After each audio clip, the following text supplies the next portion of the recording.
శ్రేయస్సును పరిచయం చేసిన నాయకుడు, సాధనను శిఖరాగ్రంగా మార్చుకున్న విజేత, అసాధ్యాన్ని సాధ్యంగా మార్చిన కృషిశీలి, తపస్సుతో తలపెట్టి చరిత్ర పుటల్లో తన పేరును లెక్కించుకున్న మహానుభావుడు.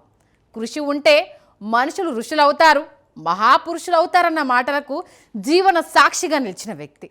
మైలురాయికి సరికొత్త అర్థాన్నిచ్చి సామాన్య జీవితం నుంచి మేరు నగధీరుడుగా ఎదిగేందుకు ప్రతి అడుగును ధైర్యంగా వేసిన నాయకుడు. సాధించిన ప్రతిభా పురస్కారాలు చరిత్ర పుటల్లో చెదిరిపోని అక్షరాలుగా నిలిచేలా చేసుకున్నాడు. ఆయనే ఆంధ్రప్రదేశ్ రాష్ట్ర ముఖ్యమంత్రి నారా చంద్రబాబు నాయుడు. ప్రజా జీవితంలో సీఎం హోదాలో 15 ఏళ్లు పూర్తి చేసి ఉమ్మడి ఏపీలో 2 సార్లు, నవ్యాంధ్రలో 2వ సీఎం పీఠాన్ని అధిరోహించిన ఘనత గల నేత. దక్షిణాదికి వన్నె తెచ్చిన నాయకుడిగా చరిత్రలో నిలిచిన ఆయన ప్రయాణం ఎలా సాగిందో ఇప్పుడు చూద్దాం.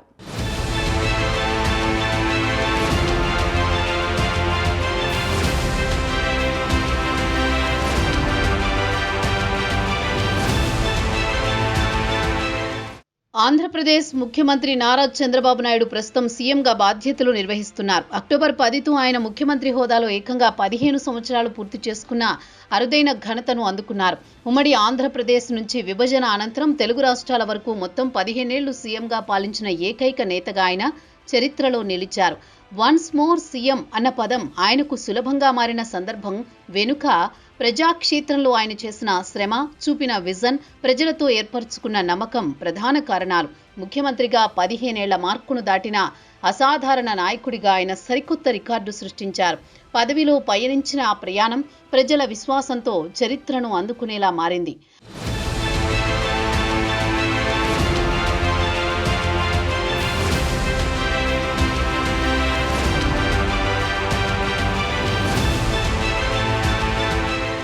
ఆంధ్రప్రదేశ్ ముఖ్యమంత్రి నారా చంద్రబాబు నాయుడు ప్రస్తుతం 4వసారి సీఎంగా బాధ్యతలు నిర్వహిస్తున్నారు.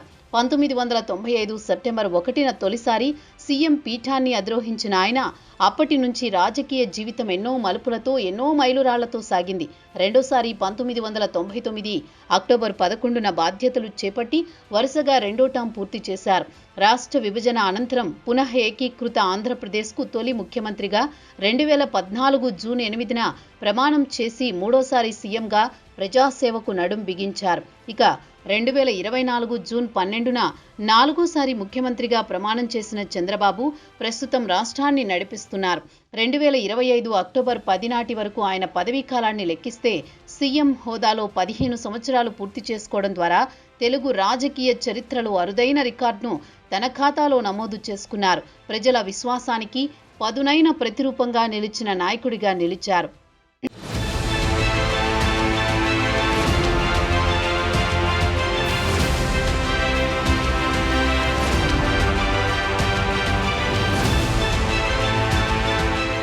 ప్రజాప్రతినిధిగా ఎదగాలంటే ప్రజలతో మమేకం, సమస్యల పట్ల లోతైన అవగాహన అత్యంత కీలకం.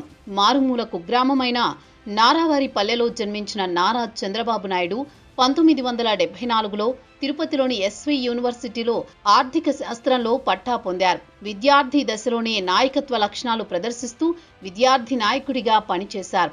1978లో రాజకీయ రంగప్రవేశం చేసి చంద్రగిరి నియోజకవర్గం నుంచి తొలిసారి ఎమ్మెల్యేగా గెలుపొందారు. ఆ తర్వాత 17 ఏళ్లకు ఉమ్మడి ఆంధ్రప్రదేశ్కు ముఖ్యమంత్రిగా బాధ్యతలు చేపట్టారు. 1995 నుంచి 1999 వరకు ఆయన నాయకత్వంలో రాష్ట్రం అభివృద్ధి పథంలో కీలకంగా ముందుకు సాగింది. హైదరాబాద్ను సైబరాబాదుగా మలచే దిశగా ఐటీ రంగాన్ని ప్రోత్సహిస్తూ మైక్రోసాఫ్ట్ వంటి అంతర్జాతీయ సంస్థలను ఆకర్షించారు. బిల్ గేట్స్తో సమావేశం, హైటెక్ సిటీ నిర్మాణం, ఇన్ఫర్మేషన్ టెక్నాలజీ పాలసీ రూపకల్పన వంటి చర్యలు అప్పట్లోనే టెక్నాలజీ కేంద్రంగా మార్చే దిశగా ఆయన దూరదృష్టిని ప్రతిబింబించాయి.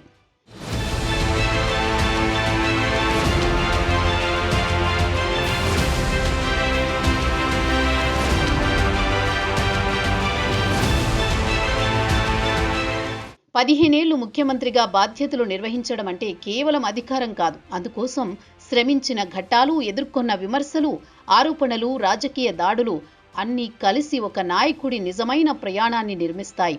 ప్రజల కోసం శ్రమించాలంటే ఈ సవాళ్లు తప్పవు. దక్షిణాదిన తమిళనాడు నుంచి కరుణానిధి 18 సంవత్సరాలకు పైగా, పుదుచ్చేరి నుంచి రంగస్వామి 16 సంవత్సరాలకు పైగా సీఎంగా సేవలందించారు. ఇప్పుడు ఆ వరుసలో 15 ఏళ్ల ముఖ్యమంత్రి పదవిని అధిరోహించిన చంద్రబాబు అక్టోబర్ 10తో వారి సరసన నిలిచారు.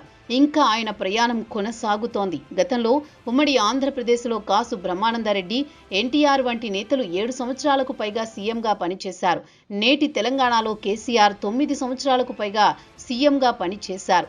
వీరితో పాటు నెలల నుంచి ఒక టర్మ్ పాటు పాలన సాగించిన నాయకులు కూడా ఉన్నారు. కానీ పదవిలో 15 ఏళ్లు పూర్తి చేసి ప్రజల విశ్వాసాన్ని నిలబెట్టుకున్న చంద్రబాబు దక్షిణాదిలో అరుదైన స్థానం సంపాదించడం ప్రజల నమ్మకాన్ని నిలబెట్టిన నాయకత్వ శిఖరానికి గుర్తు. మరి విజనరీ లీడర్, గల్లీ నుంచి ఇతర దేశాల వరకు విజనరీ లీడర్. ఎందుకంటే ఈ రాష్ట్రం ఉమ్మడి రాష్ట్రం ఆంధ్రప్రదేశ్గా ఉన్నప్పుడు కూడా ఈ రాష్ట్రానికి పరిశ్రమలు కావచ్చు, హైటెక్ సిటీ కావచ్చు, బడుగు బలహీన వర్గాల కోసం అహర్నిశలు కష్టపడిన మాన్యశ్రీ ముఖ్యమంత్రి చంద్రబాబు నాయుడు గారు ఈ రోజుకి 15 సంవత్సరాలుగా ముఖ్యమంత్రిగా బాధ్యతలు తీసుకున్న ఈ రోజుకి చంద్రబాబు నాయుడు గారికి ప్రజలందరి తరఫున ప్రత్యేకమైన ధన్యవాదాలు, అభినందనలు కూడా తెలియజేస్తున్నాం. ఎందుకంటే ఉమ్మడి రాష్ట్రంలో సుమారుగా 9 సంవత్సరాలు ముఖ్యమంత్రిగా పనిచేశారు. తొలి నవ్యాంధ్రప్రదేశ్కు మొట్టమొదటి ముఖ్యమంత్రి చంద్రబాబు నాయుడు గారు 5 ఏళ్లుగా పనిచేశారు. మళ్ళీ ఇప్పుడు ముఖ్యమంత్రిగా పనిచేస్తున్నారు. అంటే ఎప్పుడు చంద్రబాబు నాయుడు గారు ముఖ్యమంత్రిగా ఉన్నా ఈ రాష్ట్రంలో పరిశ్రమల సృష్టికర్త, ఉమ్మడి రాష్ట్రంలో పరిశ్రమల సృష్టికర్త కూడా చంద్రబాబు నాయుడు గారే.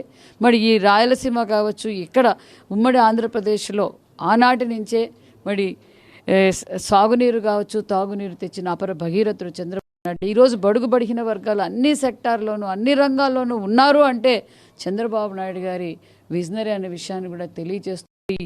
ఈ రాష్ట్రం మరి గత 5 సంవత్సరాల్లో ఏ విధంగా ఉందో మన రాష్ట్ర పరిస్థితి తెలుసు. వెంటిలేటర్ మీద ఉన్న ఈ రాష్ట్రాన్ని మరి ఈరోజు ఆక్సిజన్ స్థాయికి తీసుకొచ్చిన ఘనత, ఎందుకంటే ఆయనకున్న అనుభవంతో ఈరోజు రాష్ట్రం ఎంత సంక్షోభంలో ఉందో మనందరికీ తెలుసు. ఒక పక్క సంక్షేమ పథకాలు ఇస్తూ, ఒక పక్క సంపద సృష్టిస్తూ, ఉపాధి చూపిస్తూ, మరి పరిశ్రమలు తీసుకొస్తూ, ఒక పక్క అమరావతి కావచ్చు, ఒక పక్క పోలవరం కావచ్చు, మరి ఎన్ని మేము సూపర్ 6 సూపర్ హిట్ పథకాలు అన్నీ అమలు పరుస్తూ, అదేవిధంగా చెప్పనివి కూడా ఎన్నో కార్యక్రమాలు మేము చేస్తాం. మెగా డిఎస్సి కావచ్చు, మరి అనేక సంక్షేమ పథకాలు ప్రజల్ని ఆంధ్రప్రదేశ్ని స్వర్ణాంధ్రప్రదేశ్గా మార్చాలనేదే చంద్రబాబు నాయుడు గారి లక్ష్యం.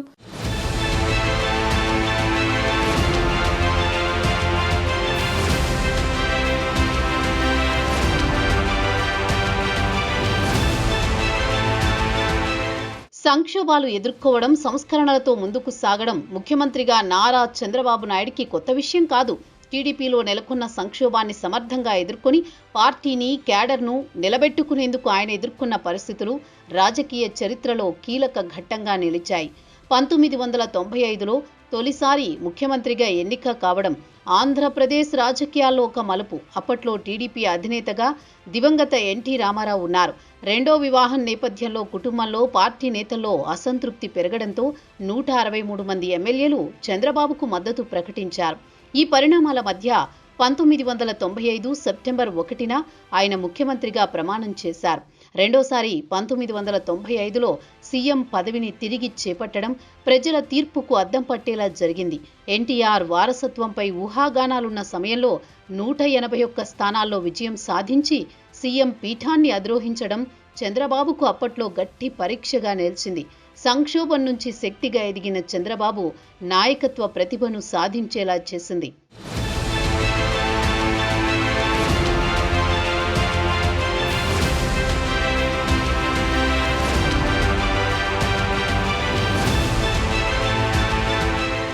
నేడు హైదరాబాద్ దేశంలోని ప్రధాన నగరాలతో పోటీ పడుతోందంటే ఆ మార్పుకు దోహదపడిన కీలక నాయకుల్లో నారా చంద్రబాబు నాయుడు ముందుంటారు.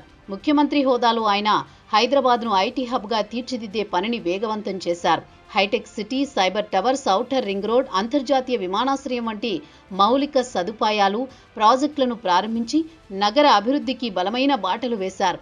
ఇదే సమయంలో 2003లో తిరుపతిలో నక్సలైట్లు ఆయనపై పేలుడు పరికరంతో బాంబు దాడి జరిగిన ఘటనలో స్వల్పంగా గాయపడ్డారు. అయినా అభివృద్ధి పట్ల ఆయన నిబద్ధత తగ్గలేదు.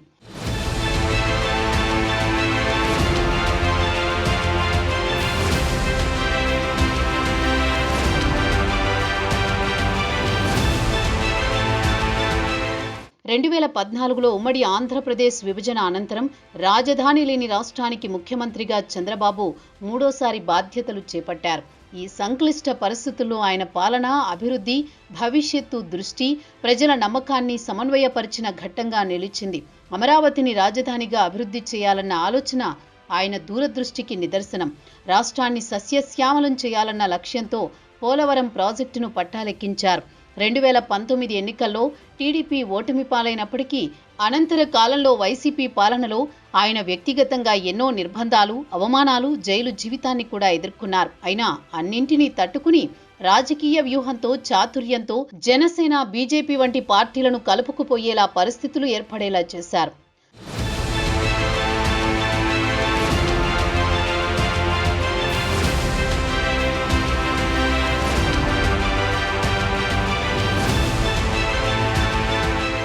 ప్రజలకు సుపరిపాలన అందించడం అంటే జనాకర్షక పథకాలు ప్రకటించినంత తేలిక కాదు. అది అత్యంత క్లిష్టమైన కర్తవ్యం. ఈ మాటలు సింగపూర్ వ్యవస్థాపక ప్రధాని లీ క్వాన్ యూ చెప్పినవి. ఆయన చూపిన దూరదృష్టికి నారా చంద్రబాబు నాయుడు ఎంతో ఆకర్షితులయ్యారు. అప్పటి సంక్షుభిత సింగపూర్ను అభివృద్ధి దేశంగా తీర్చిదిద్దిన మార్గాన్ని ఆయన ఆదర్శంగా తీసుకున్నారు. అదే స్ఫూర్తితో విజన్ 2020, నేటి విజన్ 2047 వంటి దీర్ఘకాలిక ప్రణాళికలు రూపుదిద్దుకున్నాయి.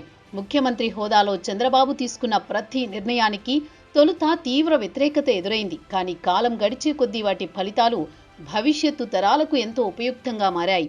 ఇంటికో ఇంజనీరు అన్న మాట ప్రజల నోట బాబు పాలనకు అద్దం పట్టేలా మారింది.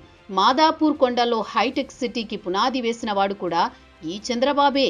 1999లో విద్యుత్ సంస్కరణలు చేపట్టినప్పుడు తీవ్ర విమర్శలు ఎదురైనా ఆ సంస్కరణల ఫలితంగా కోతలు, వోల్టేజీ సమస్యలు తగ్గిపోతాయి.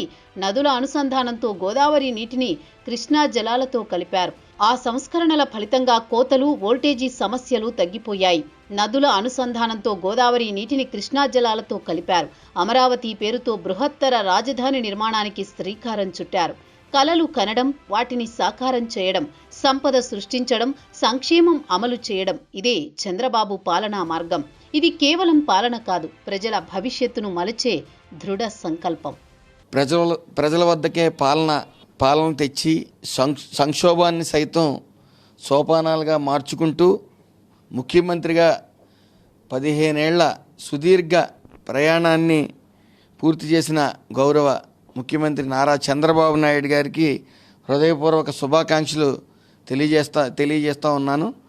ముఖ్యంగా విజన్ 2020 లాంటి కష్టసాధ్యమైన లక్ష్యాలని సునాయాసంగా పూర్తి చేసుకుని మీ ప్రయాణం ఎందరికో ఆదర్శం. అలాగే అదే స్ఫూర్తితో విజన్ 2047 లక్ష్యాలను చేరేందుకు మీ ప్రతి అడుగులో మీ వెంట మేము సైతం అని పాల్గొనటం ఎంతో ఆనందదాయకం.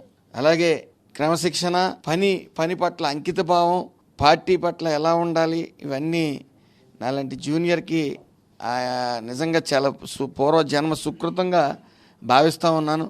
మరి ఆయన దగ్గర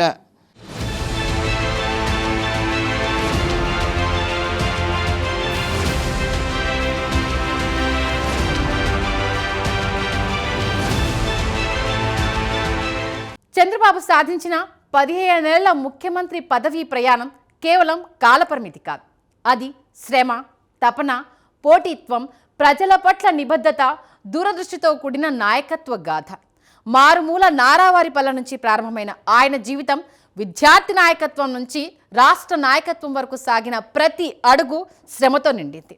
తొలిసారి సీఎంగా బాధ్యతలు చేపట్టినప్పటి నుంచి రాజధాని లేని రాష్ట్రానికి నాయకత్వం వహించడం, 4వసారి సీఎంగా ప్రయాణం చేయడం, ప్రతి ఘట్టం వెనుక ప్రజల నమ్మకం, రాజకీయ వ్యూహం, అభివృద్ధి పట్ల ఆయన చూపిన తపస్సు స్పష్టంగా కనిపిస్తుంది.